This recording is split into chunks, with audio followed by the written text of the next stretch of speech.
The city girl life is over, and the numbers do not lie. Let us start with something that men have been saying for years, but gets dismissed the moment it comes out of a man's mouth. Being broke and unambitious is a problem. When a man says it, he gets called insecure or told he must have been hurt by a woman. When a woman says it in a viral video, everybody nods along and shares it. Same observation, completely different reception. That double standard alone tells you everything you need to know about how this conversation has been operating. Walk into any coffee shop, open any dating app. The pattern is consistent. Women with a checklist that reads like a job posting for a Fortune 500 executive. 6'2", six-figure income, emotionally available, funny, ambitious, confident, preferably with a beach house and a passport full of stamps. And what is on the other side of that checklist? What is being offered in return? That is the question that keeps not getting answered. And the silence where the answer should be is getting louder. The debt situation is not a talking point. It is documented. The average American woman under 30 is carrying significant student loan and consumer debt. Degrees that are not generating the income needed to service them. Lifestyles built on credit that the income cannot support. Trips to Bali for self-discovery funded by a credit card that is already maxed out. Leased vehicles, brunch tabs. The aesthetic of financial freedom without the actual financial foundation underneath it. Society told women they could have it all, and forgot to mention that having it all requires building something rather than spending toward it. And the spending is not random. It is strategic in a way that most people do not acknowledge. A significant portion of what women spend on appearance, clothing, experiences, and lifestyle signaling is not purely for personal enjoyment. It is positioning. It is an attempt to attract the high-value man the algorithm told them they deserve. The cruel irony is that the man they are trying to attract with that spending is precisely the man who can see through it most clearly. A man who has actually built financial stability can spot the difference between a woman who manages money well and a woman who performs financial confidence while drowning in debt. The performance that is supposed to attract him is the thing that makes him most cautious. Men learned a different lesson. Not because men are inherently more disciplined, but because the world made it clear early that nobody was coming to cover the gap. You build, or you fall behind. There is no in-between. That lesson produces a certain kind of person over time. Someone who understands that the world does not owe them a lifestyle. Someone who runs the numbers before making decisions. Someone who knows the difference between signaling success and actually building it. The contrast between that orientation and the one being sold to women on social media is significant, and men in the dating market feel it immediately. Social media deserves a specific examination here because it is doing something very precise to the women consuming it.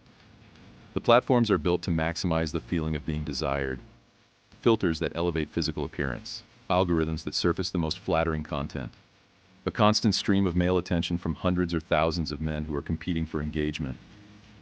The woman sitting inside that feedback loop is getting a completely distorted signal about her actual position in the real-world dating market. She is being compared to a highlight reel version of herself that does not show up on actual dates. And the men she meets in real life are being compared to an imaginary composite of every man who ever slid into her notifications. Nobody in that equation wins. But one side of it is making the decisions that affect both. Here's what actually matters in a long-term relationship, and it is worth being direct about, because the noise around this topic buries the simple version. Can you cook? Are you loyal? Are you pleasant to be around on a regular basis? Do you bring genuine warmth and partnership to the dynamic? Or do you bring demands and a running audit of whether your partner is measuring up? Those are the questions that determine whether a relationship actually works over time. A master's degree does not answer them. A social media following does not answer them. An attitude built on years of being told you are a queen who should never settle does not answer them. The women who have figured this out are building real relationships. The ones who have not are increasingly finding that the men they want are less available and less interested than they used to be. The hypergamy reality is worth naming because pretending it does not exist does not make it stop operating. Women are naturally inclined toward partners of higher status. That instinct has deep biological roots, and it is not going anywhere.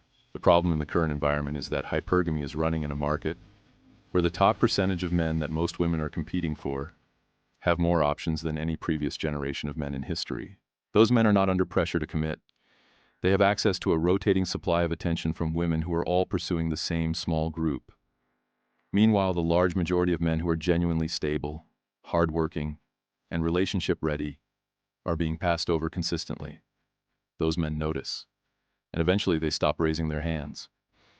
The women who end up most blindsided by all of this are not the ones who are consciously playing games.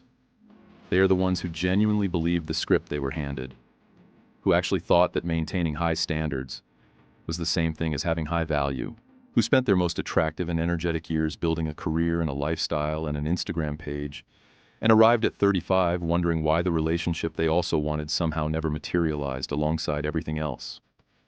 Those women are not villains. They are the most expensive casualties of a cultural conversation that was never honest with them about the trade-offs involved in the choices they were being encouraged to make. What does a man do with all of this information? First, he stops competing for women who are not competing for him.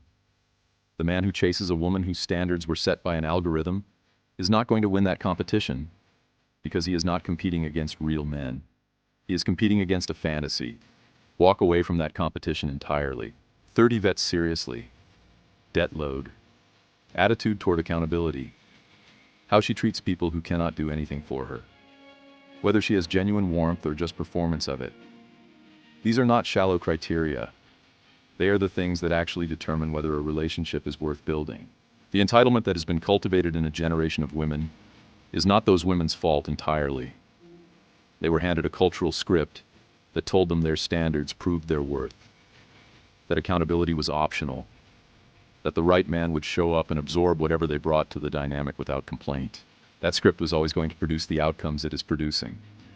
The women who reject that script, who bring genuine value, genuine warmth, genuine partnership to the table, are not struggling to find good men. They are building good relationships.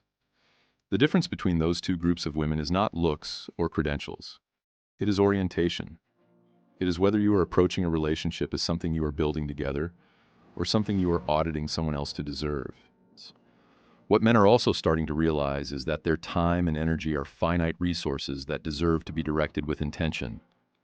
Every hour spent pursuing a woman who is not genuinely interested in building something is an hour not spent on the gym, the business, the skill, the savings account.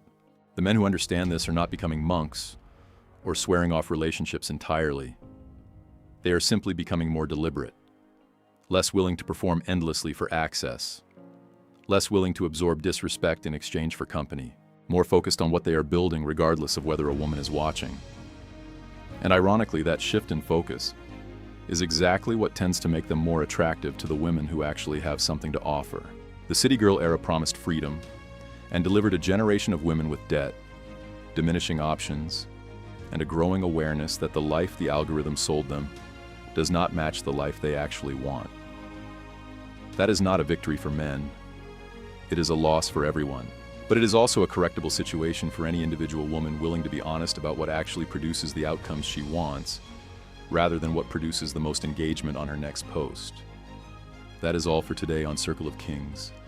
Do not forget to smash the like and subscribe buttons and click the notification bell so you are first to know when the next video drops. See you next time.